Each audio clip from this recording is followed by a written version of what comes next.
Jean-François Copé démissionne pour laisser place à une direction de l'UMP collégiale, Juppé, Fillon, Raffarin. Le choix, c'est pas entre Jésus ou Barabbas hier. L'intervention de François Fillon et de François Baroin ont été des grands moments, j'allais dire, de responsabilité politique. C'est-à-dire les deux ont mené Alain la Juppé bataille. a partagé ses propositions. Non mais allez-y, ne vous gênez pas, crucifiez-moi, insultez-moi, violez ma femme, brûlez mes enfants. Est-ce que Jean-François Copé était au courant ou pas? Écoutez, il dit qu'il n'est pas au courant, donc je ne vois pas pourquoi je mettrais en doute sa parole. Il n'y a jamais la signature de Jean-François Copé sous ses contrats? Jamais. Moi, au moment où je signe un chèque, quel que soit le chèque d'ailleurs, j'ai avant moi 4 cadres supérieurs de l'entreprise ou du parti. De l'UMP donc? De l'UMP.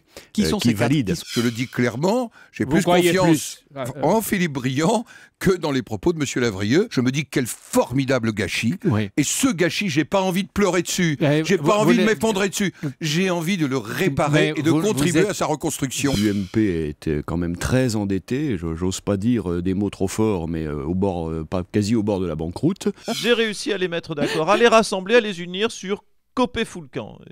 Encore une de mes réussites.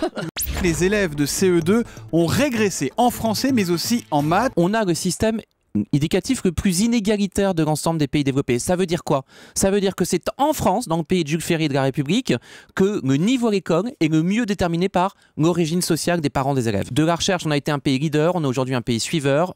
26 femmes de prêtres ont écrit au pape pour lui demander que quelque chose change concernant le célibat des prêtres. En fait, c'est un problème de fonctionnement, on va dire, un fonctionnement de l'Église, et c'est pas du tout un problème de foi. Et l'idée, c'est en fait de pouvoir ordonner des hommes mariés, c'est-à-dire par exemple des chefs de communauté, des catéchistes, des gens qui s'occupent déjà de la paroisse, qui sont assez âgés, qui n'ont plus d'enfants à charge. Ils sont déjà mariés, on en fait des prêtres, et non pas ce sont des prêtres, on leur permet de se marier. On pourrait pas autoriser à des prêtres de se marier. L'idée, c'est vraiment qu'on ordonne des hommes mariés.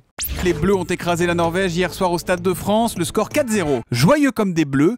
Et si ce slogan-là, joyeux comme des Bleus, c'était le slogan de l'été, ça serait pas mal, non? Bah oui. C'était génial, génial, génial, génial, allez les Bleus!